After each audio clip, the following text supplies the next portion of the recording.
Hello mga ka-orange, nandito naman tayo nagbabalik. Mr. Orange Copilos TV. So ngayon gagawa tayo ng video. Ngayon, tuturuan ko yung paano mag-crimp ng RJ45 at saka UTP cable. Gagawa tayo ng network cable. Mga ka-orange, so kasama ko ngayon si Bam Bam. Kuhan mo niya Ang tirador ng kaning lamig. So siya yung magpe-perform kung paano gumawa ng network cable. So unang-una, kailangan muna natin ng tools. Ano yung mga tools natin, Sir Bam? Kailangan natin muna unang-una ng crimper. Crimper, pero yan, crimper. Tapos, siyempre, ang ating UTP cable. Alam mo, UTP cable, kay Bam. So, ulit lang kasi mag-i-instruction lang kami.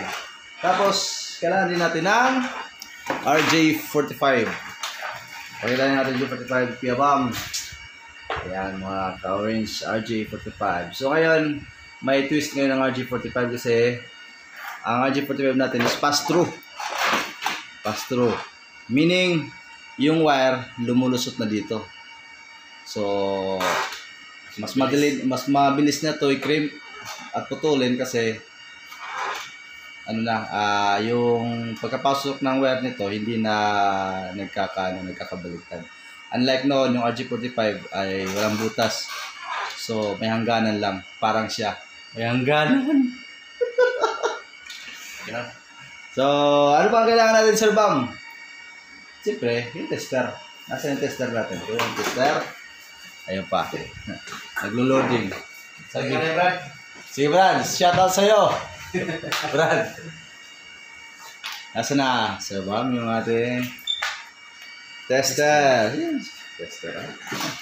Huwag natin kakalimutan kasi nobody's perfect. So, kailangan natin i-test. Kasi baka putol. Baka pag lagay natin, walang connection. Parang kayo, wala nang connection. So, ngayon, before that, kailangan tuturo ko muna pala yung color coding. So, color coding, tuturo ni Kuya Bam. So, ngayon guys, tuturo ni Kuya Bam kung paano tanggalin yung cover ng UTP cable. Yan. Tatanggalin muna natin. Tapos, magtatanggal na niya, tuturo ko yung color coding. So yan, magpuputol kayo mga 1 inch gamit ng ating crimper. Yan. Ayan na mga ka-orange. Nabalatan na yung, pakita mo kay Bam. Yan. Yan yung laman ng ating UTP cable. Yan, may mga wire, mga 6, ilan bang wire yan? Orange, green, blue.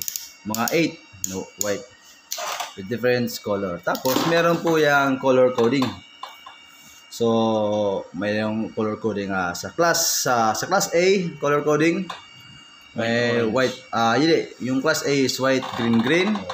White, orange, blue. White, green, green. White, orange, blue. Tapos, sabi yung isa. White, brown.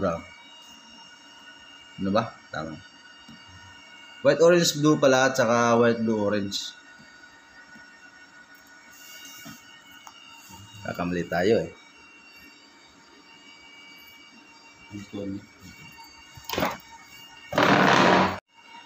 Yung guys, ganito yung tuwid ng mga wire sa loob ng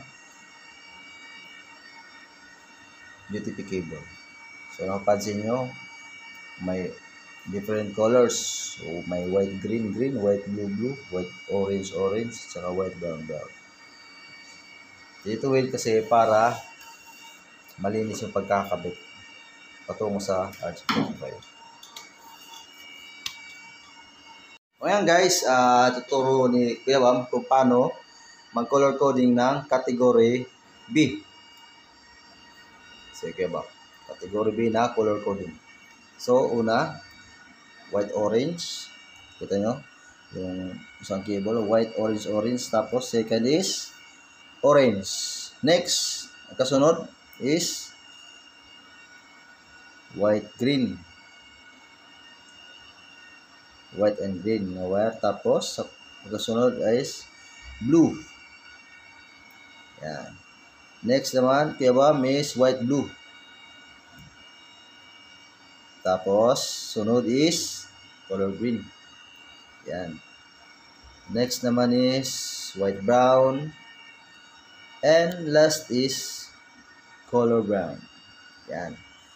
Yan mga ka-orange ang category B na color coding. Laging nauuna ang white, orange at saka orange. So, yan mga. Next naman, tuturo ni Kuya Bam ang category A. So, ibang color coding naman sa category A. Sige, sa kabila naman, category A. So, ngayon naman mga ka-orange, tuturo ni Kuya Bam yung category A. So, category A na color coding. So, una is white, green, green wire. Yan, white, green, green. Tapos, next is color green. Yan. Tapos, susundan naman ang color na white, orange, orange. Yan. Sunod naman is color blue. Yan, color blue. Next is white blue. Yan, white blue, tapos orange, then white brown, tapos brown. So napansin niyo mga ka-orange, laging huli yung white brown brown kasi yung white brown brown, yan yung ground. So yung sa kabila is category. Napansin natin kanina is ang kabila is category.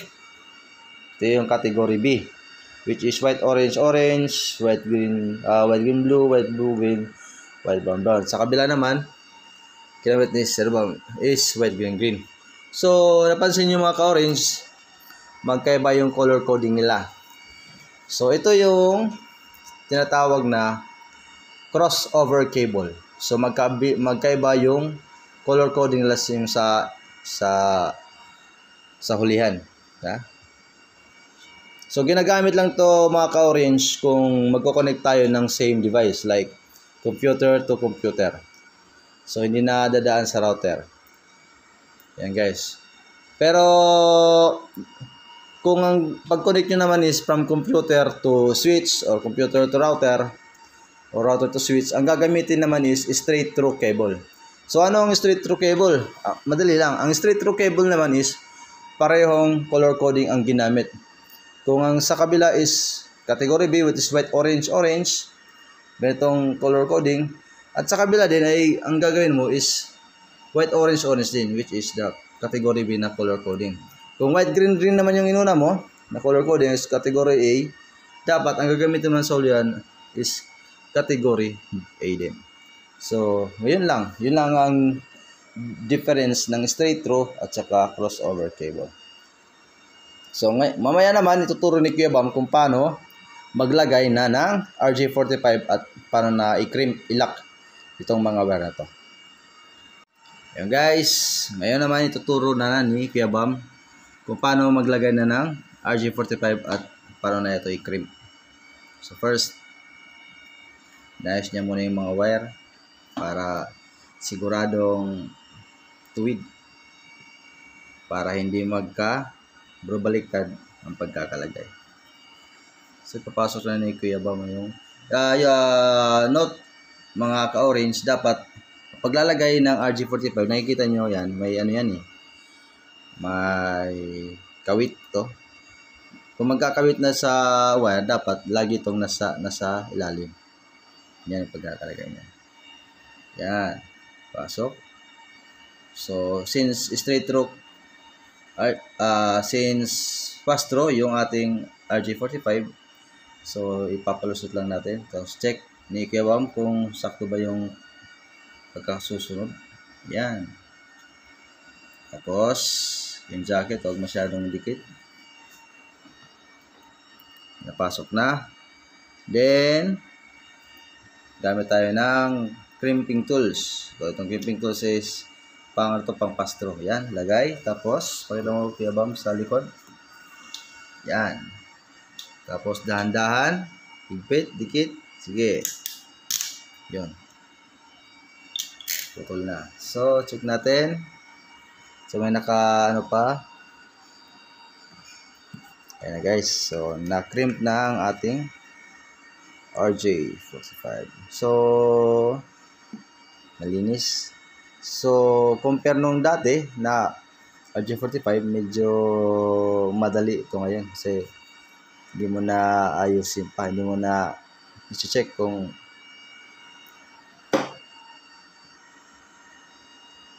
tama naman yung pagkakalagay ng mga wire. So, ito, perfect. Ganun lang guys. So, ito naman sa kabila. So, ang ginawang perform namin ngayon na wire is crossover cable. Yan. Then, select muna. May payabang. Sakto. Tapos, check. Yung RJ45, nasa ilalim yung kawit. Yan, sabay pasok, dahan-dahan. Pass through. Check ulit. Dahan-dahan lang paglalagay natin. Minsan kasi, sumasangit yung mga wire dun sa loob. Minsan natutupi. Ang tendency is hindi na papasok yung mga wire. Tulad yan. So, medyo naipit, konti. So, check ulit ni Kuya Bang. So, swabe ah. Walang, yan, hindi pasmado pa yung kami ni Kuya Bang. Dati kasi everyday, ngayon once a week na lang eh. Yan.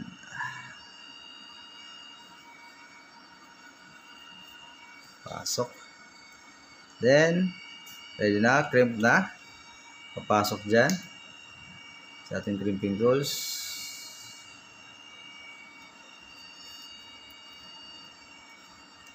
Pasok mo pa, yan. Sa kabila, Kuya Bang, tingin. Yan, sige. Hit. At sabay putol yan kasi pastro na crimping tools ang ating gamit. So, minsan, hindi napipilo. So, goods na yan. So, ito na. Very nice. Otro. So, yan na guys. Goods na ang ating crossover cable. Salamat sa iyo, Kuya Bam. Thank you. Hey. Hindi to IT ha. HRM lang to. Nag-shift. Kagaling, Kuya Bam. Thank you guys. Please like and share. Thank you for supporting our YouTube channel.